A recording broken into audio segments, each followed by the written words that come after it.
Welcome back, everybody. It is time for our next match.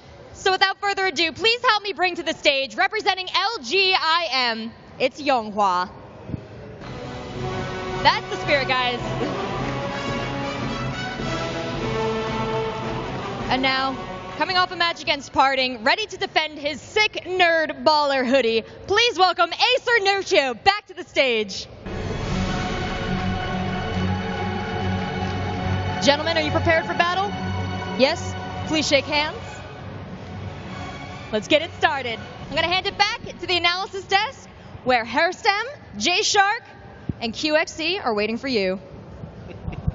Thank you very much, Rachel. Welcome back to the Intel Extreme Masters World Championship. We have another pretty exciting best of 3 on for you right now. We have, I think Lucifron went down 2-0 to YongHwa as well while we were checking out that previous set. In addition, we have other, wait, click this, click it, click it, do it. All right, we got it.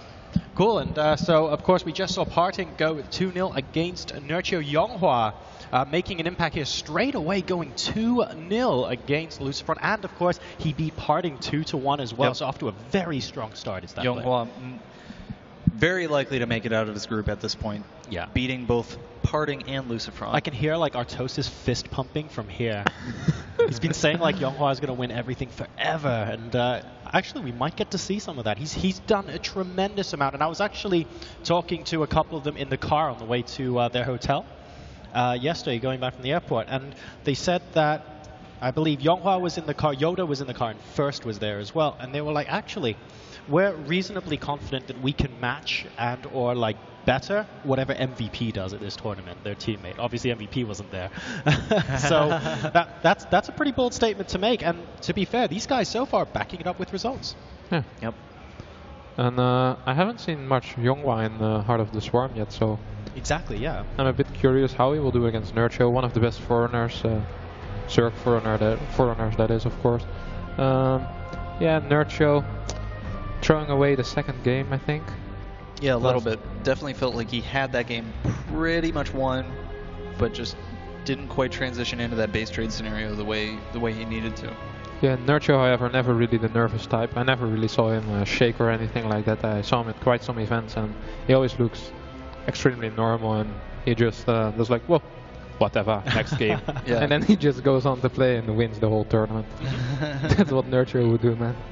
It's, I think the players are getting set up at the moment. We should be ready to hop into a game soon. We'll just do a quick double check to make sure we will be invited into the lobby. Any predictions for who you think is going to win this? Obviously, YongHwa is on an absolute tear at the moment, but do you predict him to beat Nerchio here? I'm gonna go with my heart, man. I want Nerchio to win. Nerchio to win. 2-0 or 2-1? 2-1. 2-1. I would rather see Nerchio win, but I think YongHwa has a better chance. I think Nerchio will at least take a game off YongHwa. It's going to be a really tense, really close series. Nerchio, of course, a very all-round solid player. So we'll see if that can happen. It looks like we're now into the lobby, which means we're going to be throwing it over to the casters. Apollo has grown a little bit since you last saw him. Thanks very much, guys. Yeah, the casters desk, none other than Todd joining me. How you doing, man? I'm doing great. I'm so happy to be here, and we have so many great players. I've already seen a whole couple of good games. Yeah. And I can actually maybe give some infos, because I think YongHwa versus Lucifron was streamed on B-Stream, but if you've been watching the main stream mostly, you've missed those games. Basically, YongHwa, he had a perfect defense against everything Lucifron threw at him, and he's just been playing so solid. He beat Parting before that, and I have a feeling that if YongHwa plays very impressively here against Nerchio, we can already assume and know that he's going to go very far in this tournament and do really well, because that will mean he's very good in every matchup. Yeah, certainly a very, very good point. The trio of matchups under the belt here of YongHwa. But anyway, we shall now jump into game number 1 on Cloud Kingdom between Nerchio and, and YongHwa here for our first game. So let's get right on in. And YongHwa, he opened with the standard pylon down his ramp here, so he's going to go for a Forge Expand.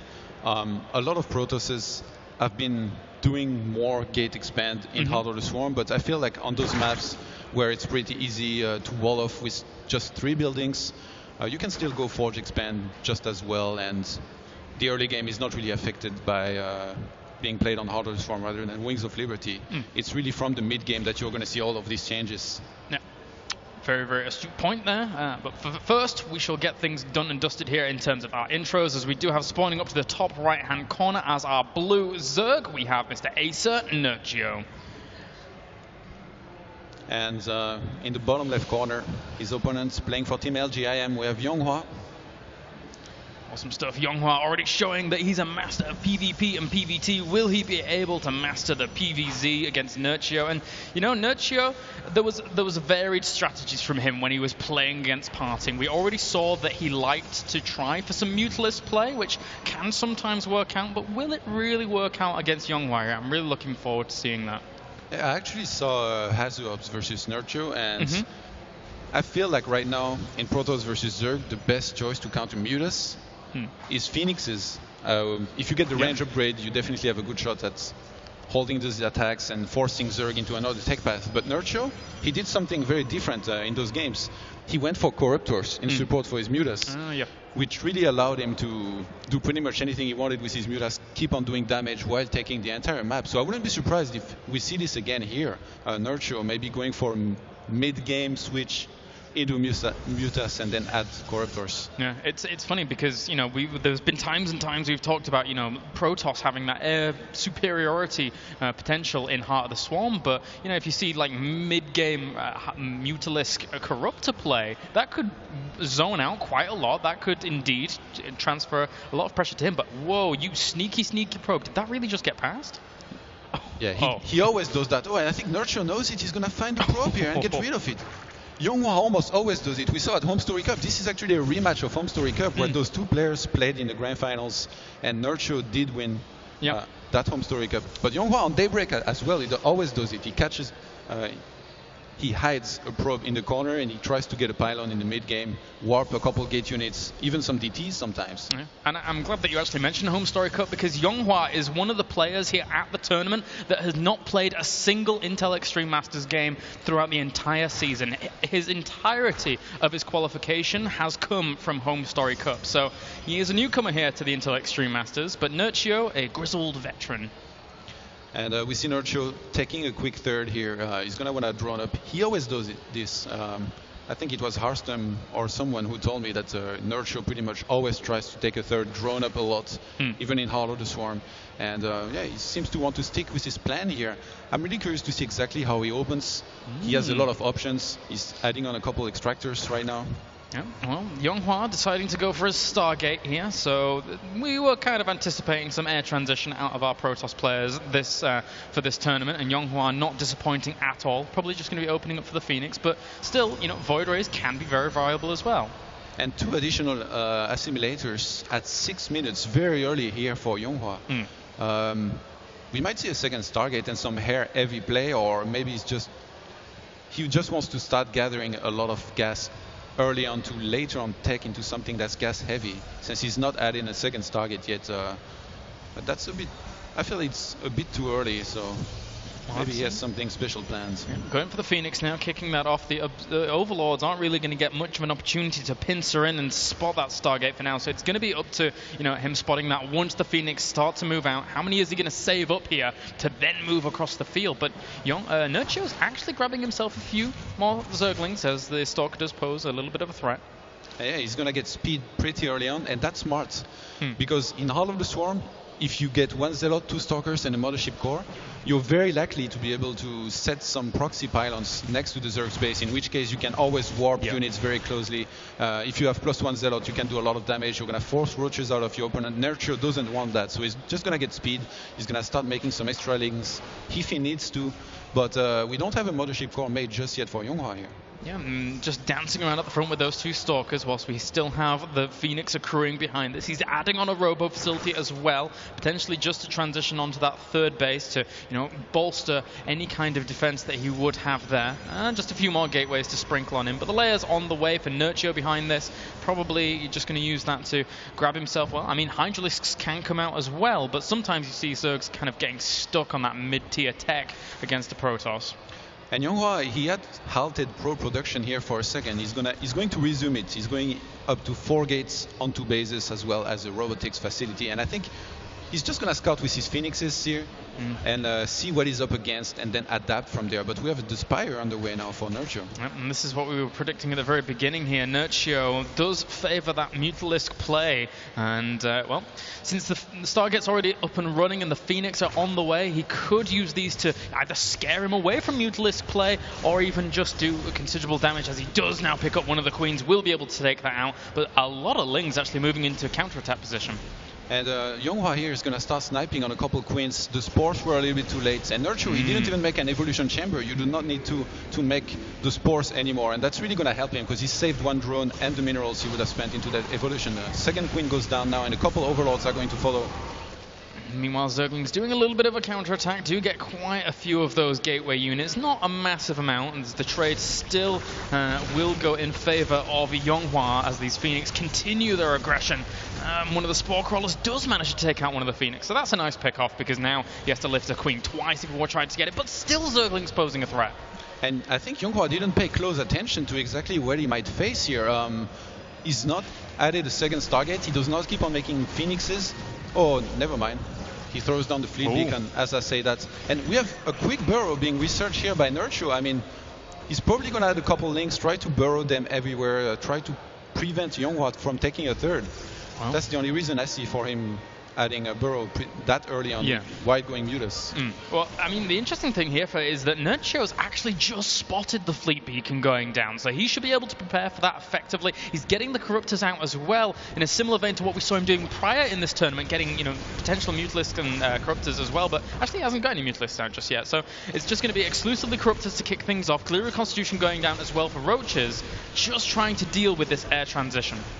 And the Corruptors now are going to chase the Phoenixes a little bit, but they are obviously not going to be able to catch them. And I don't understand exactly YongHwa, how he was planning on defending against many Mutas if Nerchio had gone for that. I think he was maybe bluffing a little bit. He was hoping that Nerchio would see the fleet beacon, in which case Nerchio would think, oh well, I can't go Mutas now that he already has a fleet beacon. And that's exactly what happened in the end. He didn't go for Mutas, and YongHwa is just going to be safe for now. I mean, technically, he doesn't have much of a ground army, does YongHwa? Nerchio, if he were to produce a lot of Roaches, would that be viable? I mean, he's even killed off a lot of Phoenix as well. He's getting Anion Pulse Crystals still, but we'll see. And Nerchio is actually going to go for the quick hive here. I guess, well, 12 minutes 30. It's not that fast, but considering what happened in this game, this is still pretty fast. Yeah. He's thrown down to Evolution Chambers. He's going to start researching missile attacks level 1, and he's just got Roach speed. So I think we might see Roach with maybe some Infestors into Broodlords, which would be the standard for Wings of Liberty, or maybe Swarm Host. But since he hasn't made them yet and he's going for a very quick hive, it might be totally a different strategy. Looks like he will be able to catch one of the last Phoenixes there during that engagement. Meanwhile, Roach is trying to pose a threat down to the third base, but YongHwa even has already recuperated a lot of the gateway force there to be able to deal with that, but he may be drawn a little bit thin by the multitasking here of Nerchio. Good force fields will catch a few of those Roaches, though, and force that back. And that's a big mistake by Nerchio. He wanted to fake aggression here. He's obviously not going to try to kill YongHwa with just a small pack of Roaches. But he overextended a bit. He's going to get a couple of those Roaches caught out of position. Some of those were force fielded. The other ones are being killed by the Phoenixes here. And Nerchio, he wants to surprise YongHwa with some high-tech units here, I think. Yeah. He's going for the Greater Spire already, and if YongHwa does not see this coming, this could be deadly for Nerchio. No, YongHwa has no way to scout it, because he saw the spores going up in the main. Yeah, having bought the time to transition on here, he's doing a pretty darn good job of the Observer, as you can't really shark on in. He's getting Void Rays and Colossus behind this. This is a very old-school composition if he sticks to just Colossus Void Ray against all of this, and, well, he's going to need the Colossi to deal with a ton of Broodlings on the floor, whilst getting a lot of Void Rays out to deal with the Corruptors, and they do kill them off very fast, but that many Corruptors certainly is a worry. Yeah, he has a couple Stalkers, but I mean, he's not even going to research Blink, because he does not have the gas for everything. Right now he's getting Colossi, Void Rays, upgrade for both of those units, so he cannot afford everything. I wouldn't be surprised if YongHwa throws down a quick force here very soon and just tries to macro from there. very heavily. He's finally do scout the hive here. Yeah, nice little sneak peek there. Can't really go too much further, but assuming that the 9 Broodlords are on the way here, but assuming that he saw a Spire in the mid game anyway, he can pretty much infer that that is going to be the case. That is going to be the transition. Tempests are starting behind this, and that is what YongHwa needs. He needs that big damage being done to those massive units behind this. And I think we're going to have a big timing here out of Nerchio, because he's made just about more than 30 Zerglings, and he's adding on Corruptor. So he's not trying to turtle and get the strongest Death Ball he can get. He's trying to max as soon as he can, and now hit a big timing that will just weaken YongHwa enough for Nerchio to be able to secure a good position further in this game.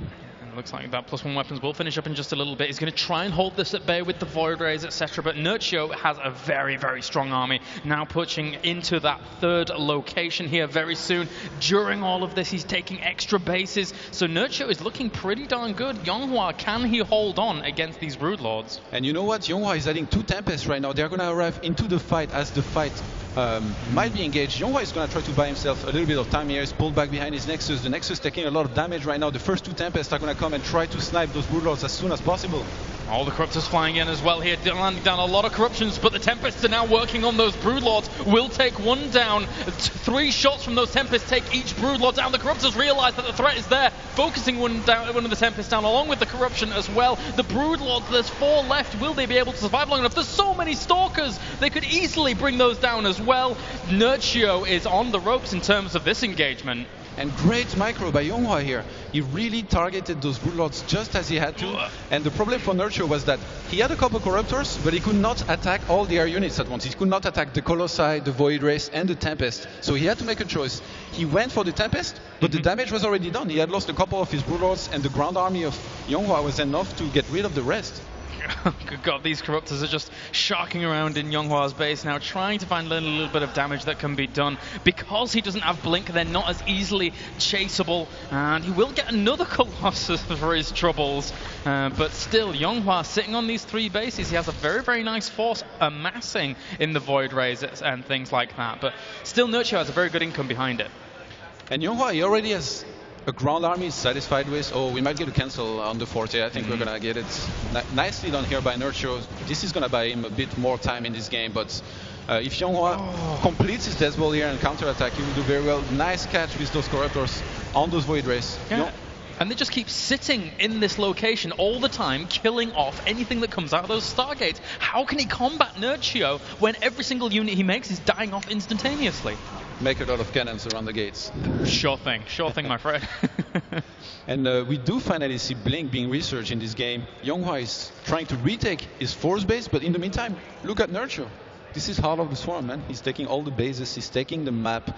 If YongHwa gives him enough time, I think Nerchio might be able to just reassemble a big Death Ball and have enough money to even make another one. Yeah, the infestation has certainly taken hold of Cloud Kingdom here. YongHwa, though, still has an extremely strong force, but he has to keep bouncing on back. He has to try and deal with all of these Colossus dying off, his Air Force dying off. He's not actually producing any more air units right now. He's a little bit gas-starved. And with that, I mean, look how many Broodlords are going to be out on the map soon. Yeah, he's pretty much given up going air here because he lost all of his air units, as you said. And I mean, it's too hard to catch up when you go Void Race and your opponent already has many Corruptors, especially since he can remake a lot at once. So YongHwa is just going to go for the ground path here, but his ground units, look at the upgrades. They're only 1-1-1. Yeah.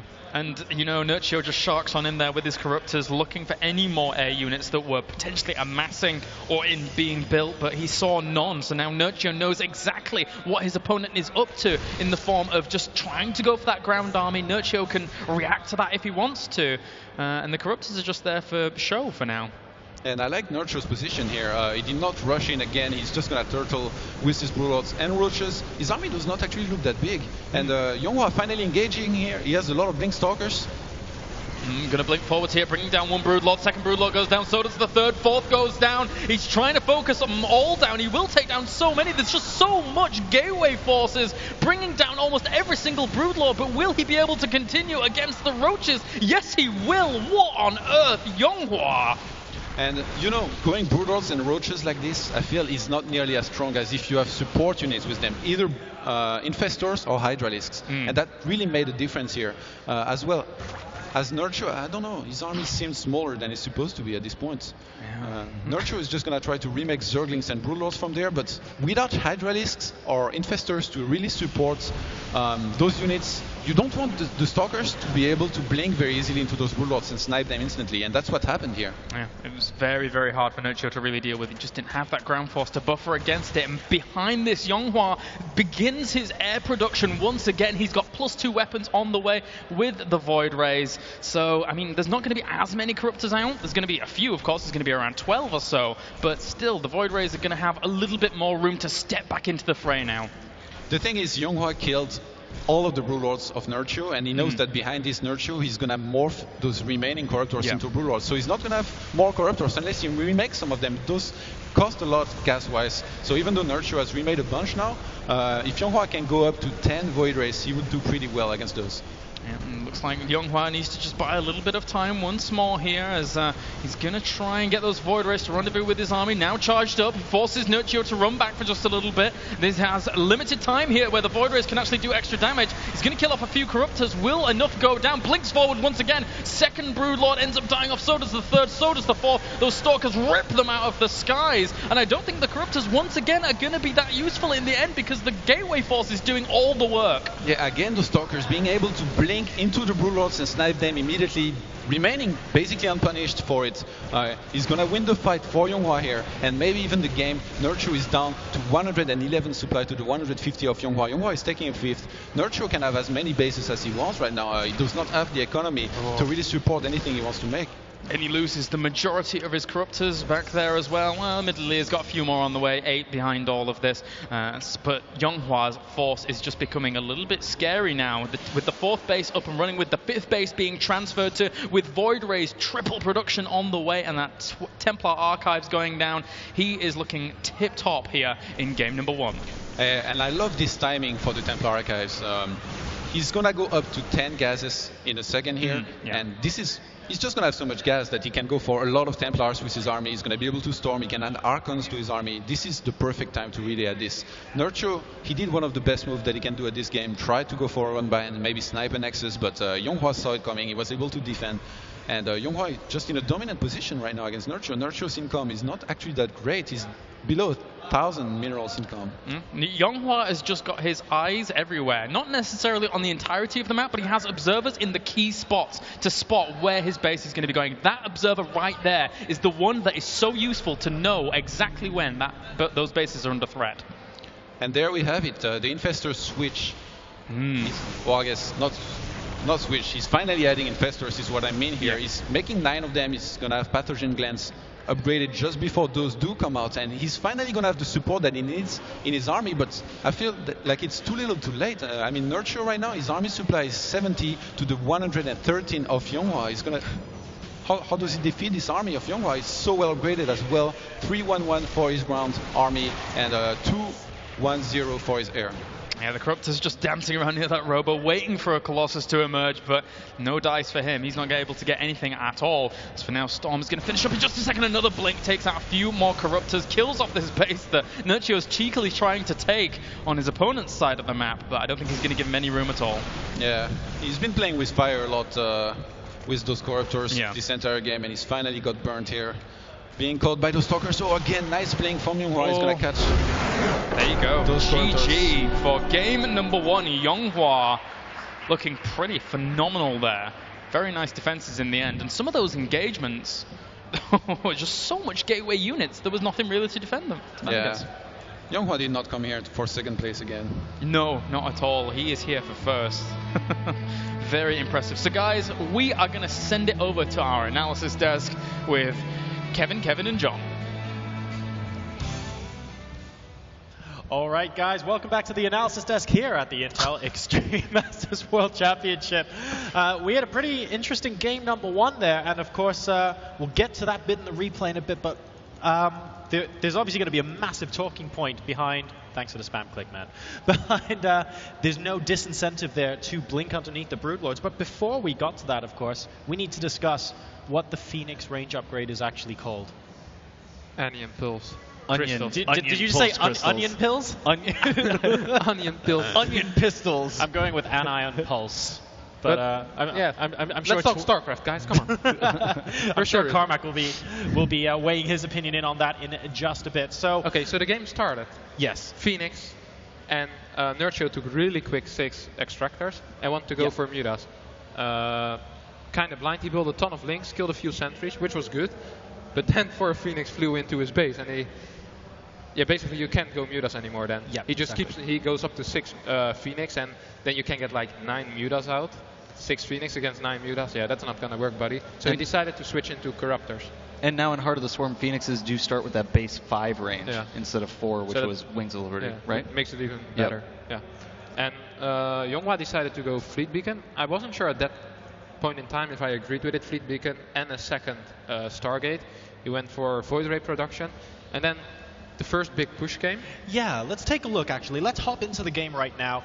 This is really interesting because I think the biggest point would be, look, there's absolutely no dissuasion to blink at all. But Harston, why don't you talk us through what's going on here? Okay, so the first 2 Tempests are coming out right now, and this fight actually is looking really good for Nerchio. He's almost taking down the 3rd. Then those 2 Tempests come in, start focusing down the Broodlords.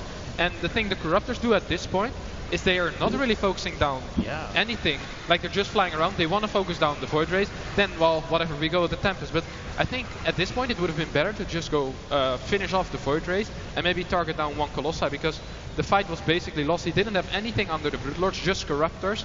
And the Corruptors just weren't able to kill anything because they were being shot at by everything at the same time. And Nerchio kept on not getting infestors, so the thing YongHwa did pretty good was he just kept on blinking on the Broodlords, target them down, get more Void Rays, get a few Colossi, and he was basically fine. It would have been the same in Wings of Liberty if Nerchio wouldn't have made infestors. So that's a great point. I think the main problem with Nerchio was that they should have built at least some infestors to make sure that the Stalkers couldn't engage as easily as they were able to do right now. Well, we saw in the first engagement, of course, the Tempest played a pretty big role there, sniping them off. But even in the second engagement, when the Tempests weren't there, the blinks underneath the Broodlords were so easy. Yeah, and it's really, this is one of the things that the Broodlord Corruptor Infestor ball is so strong because the different parts leverage off one another so well, and we saw that when you don't have the infestors in that composition, pure Stalker takes it out pretty well. Yeah, did amazing. Let's see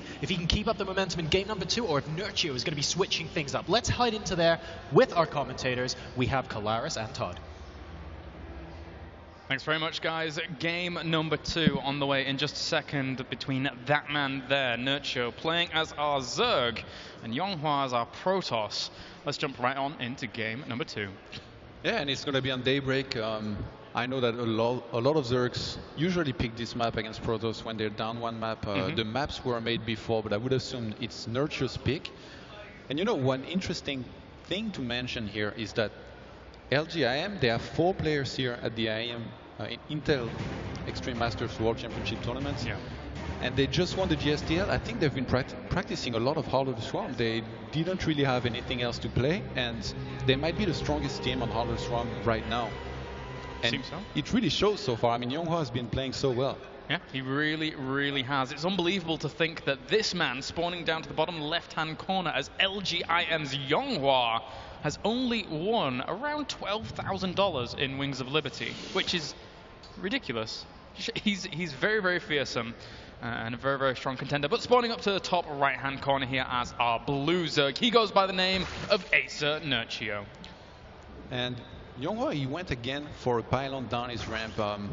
I think he's not going to do anything too funky here. He's just going to open Forge again, probably at 16, go into a Nexus. On Daybreak, it's a bit more usual to go for a Nexus before, but I mean, he's won the first game very comfortably. It looked close at the point where there was the big fight at his 3rd, but other than that, I mean, he's taken some very good decisions in general. The probe here, should be careful. Always bad to lose this one. Very much so. That is very important. He needs to keep that so he can scout out like a 2nd base or even the 3rd base eventually from Nerchio, as Forge is going down for him. And just a standard Forge fast expand from YongHwa. Nothing too big and crazy right now. Forge at 16 should be followed by a Nexus 17 here. And YongHwa, when you go for a Forge expand, you can always pylon block the expansion of the Zerg. It's totally worth it, and Zerglings won't get into your base. So that's exactly what he went for here. You know, YongHwa, he was one of the first protos to really go for this block where he attacks the drone a lot. And then when he loses his shield, he throws down the pylon, and then he goes to the third. But it feels like he's kind of given up on that here. He tried to go for a block, then cancelled, now he came back to block. And Nerchio is not going to bother. He's just going to try to take his third instead of his natural. But no, very smartly done. Very, very nice, yes. Just grabbing that second whilst the probe is still behind there. Zergling should be able to shoo that on out, or they just... Oh, God. He's going to hide it again. He's going to try to hide it again. Oh, but the Zerglings are already looking. Look, Nerchio. Oh. He's already been fooled. He has. Oh, Todd, if this happens, I give you a medal, my friend. That is... He's constantly looking around everywhere, but he hasn't found it just yet. The probe has to be very sneaky here from YongHwa. Is he going to go now? Oh, the Zergling are going to find it. Oh, nicely done by Nerchio. A lot of people would not have checked and maybe died. But you know what?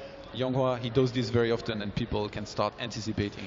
And meticulous checking there from Nerchio, making sure he's well defended against anything crazy early on. But he does manage to spot the third base there from Nerchio. And behind this, he's got his Nexus up and running. Gateways finishing in a second, double gas on the way. I wouldn't be surprised at all if we saw a Stargate opening again, I'll be honest. Yeah, on Daybreak it's very common. And going for a couple of Phoenixes to harass and scout is always nice. It's very hard to face Mutas in Heart of the Swarm as opposed to in Wings of Liberty. I feel like if you don't go for Phoenixes, it's going to be extremely hard. You're going to see a lot of games like Parting against Nerchio. So a lot of Protosses, we're going to be very wary of that and try to open Stargates sometimes just so that we can prevent those Zerg players from going to for many Mutas as soon as they can. Yeah, it's a very good point. It can be a little bit of a scary prospect as another probe sneaks right on in. Zergling does see it though. There's the Stargate that we were mentioning. Double Queen production on the way for Nerchio as well. So not only is he getting his production going, but he's also adding on a little bit extra anti-air, as well as probably maybe start a Spore anytime soon if he actually gets some information about that Stargate. But it's hard to scout out right now. And Nerchio, he actually went for 3 hatcheries before pool. Right? I don't know. I feel like his third was up so fast, and like he's just getting queens now in his main and natural. So yeah, Nerchio, he wants to go for again a very economic-based build, but he's gonna have to mix units better than he did in the previous game if he wants to be able to win in this game. Because YongHwa, he reacts perfectly to everything so far in this tournament.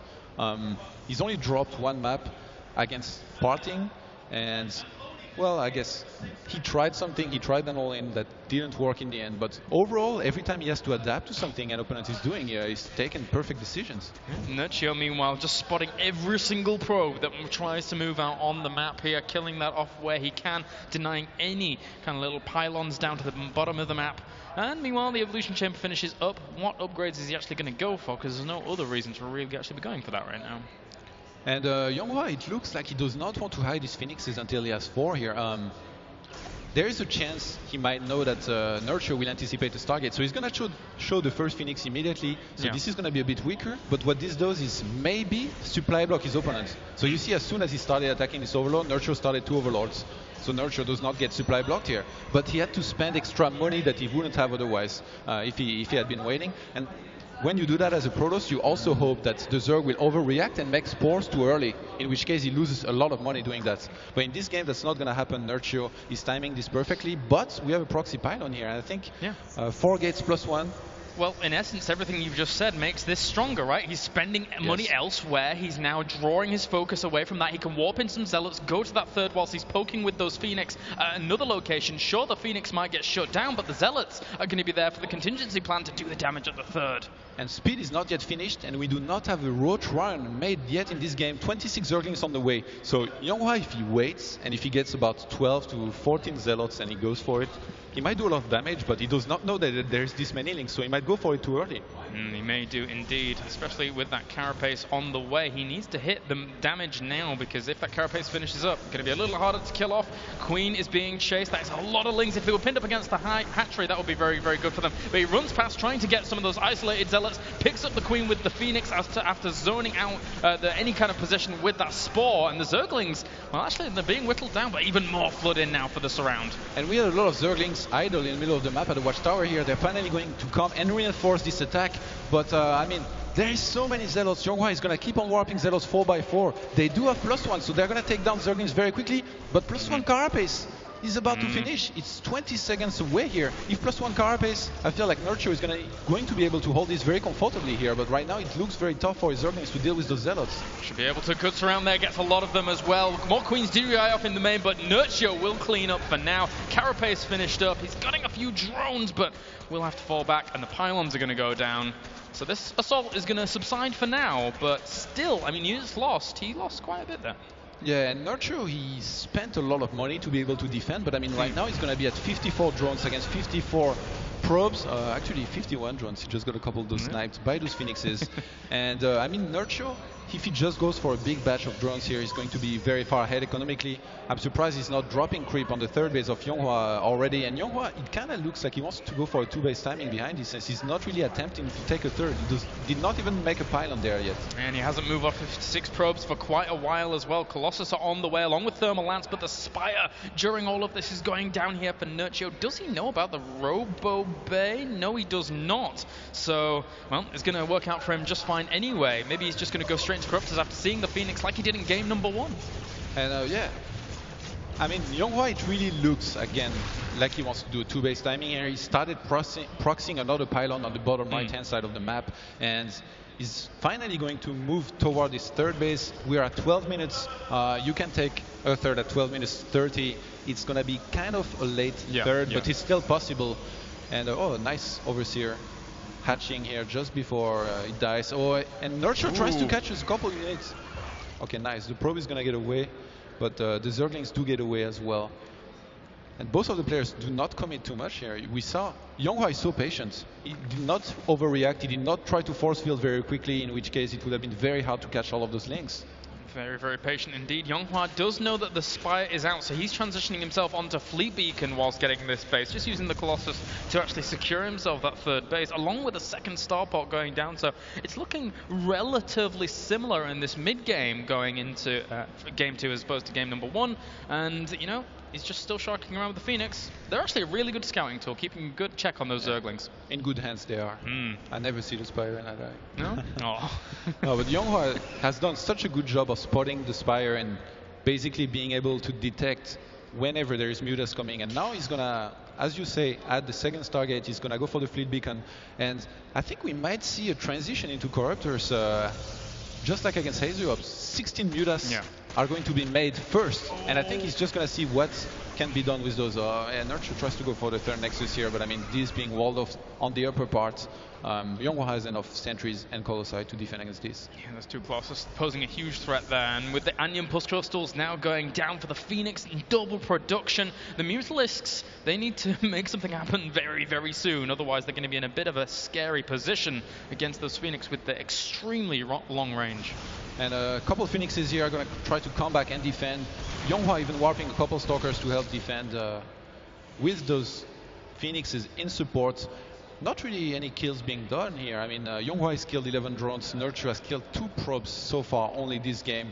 Economy-wise, yeah, we have YongHwa already up to 71 probes, so I think YongHwa is in a good position here again. Yeah, and we have Nerchio, as we said before, going into the Corruptor production here. So trying to zone out the Phoenix with those, whilst the Mutalists try and do the damage along with the Lings that are posing the threat. But the IEM Pulse Crystals is done. The Phoenix can start dancing relatively far away from the Mutalists and still doing big amounts of damage. Look how far that shoots.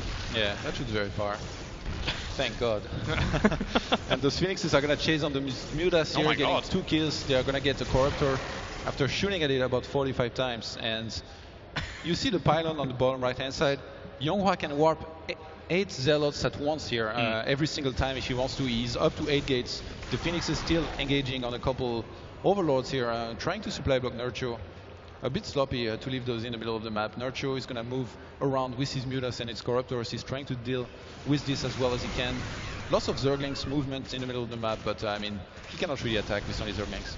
God, the Phoenix is so menacing here, constantly pushing back not only Mutalists but also Corruptors, just dancing around. Those Corruptors really don't have the range to, well, I mean, they do have the range, but they don't have the mobility to fully compete with the Phoenix right now, as they're having a field day.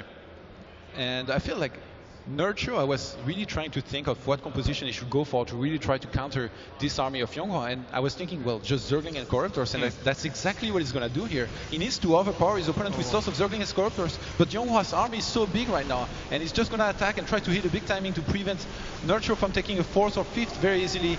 Big engagement here with lots of Corruptors and Mutas, but I mean, there's so many Phoenixes and Stalkers, the Zerglings died instantly.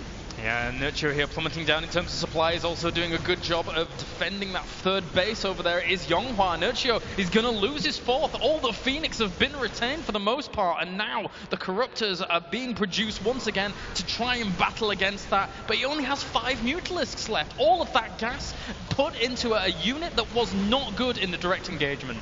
And yeah, YongHwa just, because of his Colossus here, he rendered the Zergling completely useless, and he was basically able to slaughter everything, yeah. And the units lost tab looking a sorry sight here for Nerchio. YongHwa almost 60 supply up on his opponent right now. GG for game number 2. YongHwa seals the deal. And I think we have a serious contender for the title here with YongHwa. Does not show any weaknesses.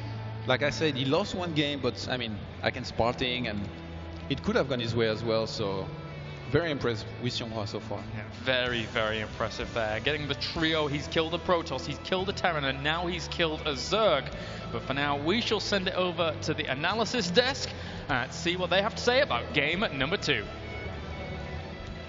All right, guys, welcome back to the analysis desk at the Intel Extreme Masters. That was a pretty entertaining game number 2, but I think there's a pretty central talking point here. Of course, we saw Phoenixes again, but this time Nerchio decided to go for the Mutas anyway. So how did that work out for you guys? There's one thing I want to mention first. Yeah. Nerchio wanted to go into Mutas. It was his prepared plan for this map. He skipped the Roach Warren, which made the Zealot pressure that YongHwa did with the Phoenix so much stronger. He warped in 4 or 5 rounds of Zealots. I think it were 4. And because of that, Nerchio had to cut a lot of drones.